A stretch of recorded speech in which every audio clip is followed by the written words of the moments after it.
Hello. I haven't recorded anything for a few days. And I promised myself I would record now. Oh my God, my glasses. I just got out of the bath and my glasses are fogging up, and that's really funny. I met someone, a man. And it's weird because when you're living a life like this, that you're telling the world everything that's going on, it's like how much of what I say is going to change outcomes type of thing, that I don't want to do that. Like, I want everything in God's hands and I don't want to change outcomes. But at the same time, I met someone, and he doesn't live around here. We've been talking for a while actually, but we kind of we met because we both have a common interest. We're both starting kind of a YouTube channel. We both have do-it-yourself. Oh my God, look at my foggy glasses. This is hilarious. So like heat is emanating off of me. Okay, we're doing this without glasses. I can't see much, but we're doing this without glasses. Okay. So that's going on. And I'm getting to know, like, we've been getting to know each other gradually, and we kind of, we're stepping it up now. So, and getting to know him, I'm, coming at it with brutal honesty, as I do with these videos, because he saw the videos before he met me. So everyone who meets me these days knows a lot about me already. And guess what? Demon cat. Anybody seen the demon cat videos is about to climb up here. I'm a little worried. This demon cat will be like totally friendly, and then he'll like just like attack me. Like, he's the most volatile cat I've ever had in my life. He's the one that got in the refrigerator when I get out. Anyway, that was just going on because I have living creatures around me. So demon cat is staring at me from behind the video, which is a little disconcerting. This like cat glaring at me that sometimes randomly attacks me. It's gonna keep me on edge. I feel like a hostage and I have a gun on me. Hi, Neo. Neo, why are you sitting in back of the camera? Okay.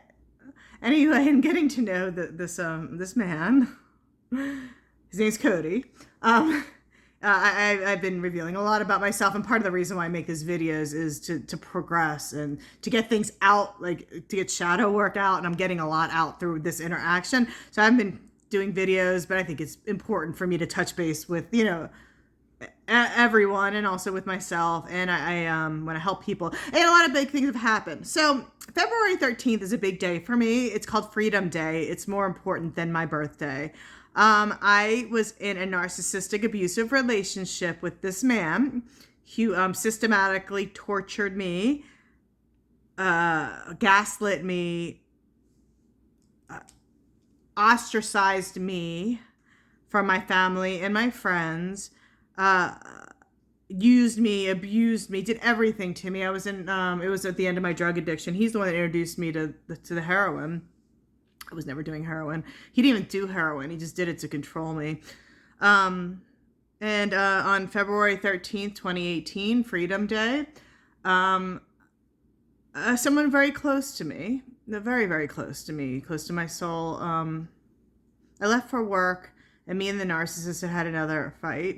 Not another fight. I don't fight with people. This man used to just like pick fights and then blame it on me. And I remember the day I left, I was just, my parents had already disowned me, which is crazy because I have the tightest knit family. And the minute I left them, they took me back. But it got so bad that everyone was like, we'll do anything we can to get you away from this horrible man. So on February 13th, I left for work, and I got a call from Nick, who is very, very close to me. He's like, we were married. We did get married, not really a very short marriage. There's a huge story there. I don't know if I want to talk about Nick today, because that's a whole other sub story. But Nick called and said, and I didn't talk to Nick in a year.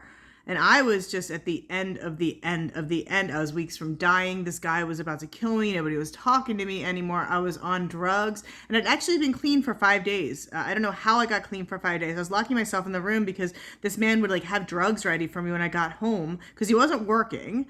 But I would get home in my house and he would give me drugs, and I was trying so hard to get clean. I couldn't get clean. I'd been clean for 5 days, and I get a call from Nick, and he said to me, "I'm in trouble. Help me." Well, I know he'd been in and out of jail because he's a heroin addict, and Nick is very dear to me. I love him in many ways. I still do. It's a brotherly kind of love, but I think Nick and I will always love each other. He said I need help, and I was at the point where I didn't care anymore. And I said, "Where are you?" And he gave me an address, and I said, "I'll be there in 5 hours." And I left work, and I picked him up, and I never went back to my house ever again. This is the house that I raised my children in. I lived there for 12 years. I owned it with my parents, which was another financial nightmare. It was just horrible. I'd ostracized my parents over that because I couldn't afford to live there, and I was on drugs, and there was this narcissist living there, sociopath living there. He refused to leave the house after I left. He refused to leave. And this is a house that I'd lived in. I was only with him for 2 years. I'd lived in this house for 15 years.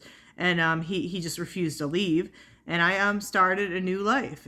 I left. I left my life. I left 90% of my belongings. Those first 4 weeks, I had nothing but the clothes on my back. Literally, I was homeless in Washington, D.C., and I stayed in hostels. And it was beautiful. And Nick was a beautiful person to do this with. The reason why he was in trouble was he was in drug court, and he kept relapsing. And he went to court, and he physically ran because he was in a mandated drug court program, and he ran. And he ended up doing 2.5 to 5 years in prison for leaving, but he saved my life. And if you ever watch this, thank you. I know he ended up 2.5 years he was in prison, but he saved my life.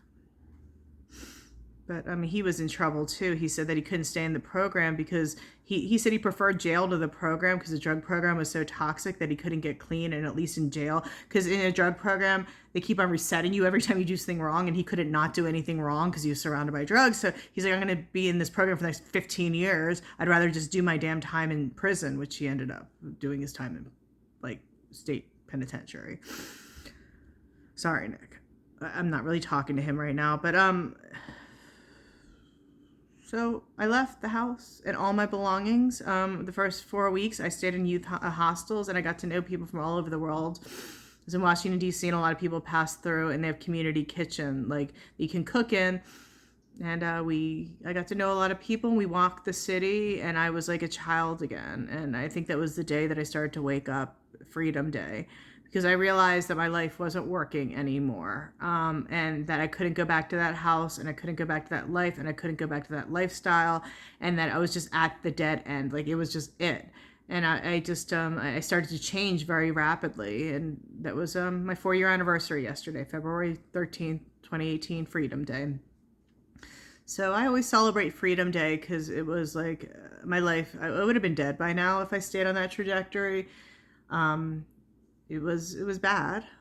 So I decided to launch my YouTube channel on Freedom Day, and I did. I am Authentically Nikki, N-I-K-I, Authentically Nikki. I will post things on my Facebook page. I'm posting this, of course, to my YouTube channel, but I am going to have all different kinds of content, and Cody is interested in it as well because he's been thinking about this too. I'm going to do videos of me talking about my life, about my trip, because God ultimately saved me. Because after Freedom Day, my clean date isn't until 2019. My clean date is a year and a half after that. That's just the day I started to change. The day you start to change isn't always the rock bottom. I hit rock bottom after that. However, that Freedom Day, I needed to leave that mindset to get to the rock bottom, to get here. I know it's ugly. And in the middle of it, I'm just coming out of this spiritual awakening. I'm just starting to see clearly. If anybody's in the middle of it and look at me, if you're in the middle of this, just keep going, because if you stall, it's going to take forever.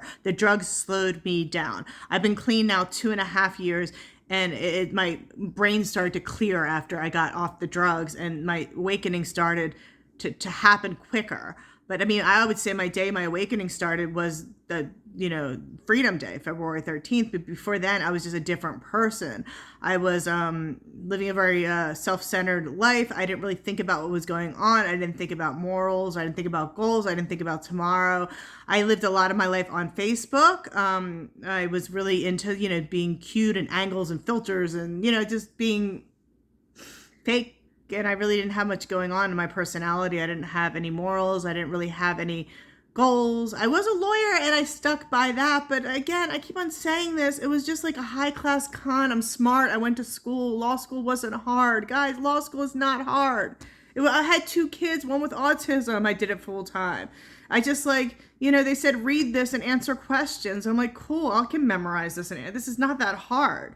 So then I got out of law school. I'm like, okay, that wasn't that hard. Again, my kid was diagnosed with autism during law school. I had 2 toddlers and I still made it through. It's not that hard. Stop glorifying lawyers. We're not that smart. Well, they're not that smart. I'm not a lawyer anymore. Okay, and that's the last thing I want to discuss. My phone is filling up. I've been taking so many pictures and videos for my YouTube that I need to edit. I need to get it onto computer, and I need to get them off this phone because then the memory fills up, and I need to find a solution for that. And I see 10 minutes 43 seconds, and I only have 18 minutes. And once I start to talk, I keep talking, but this is all over the place.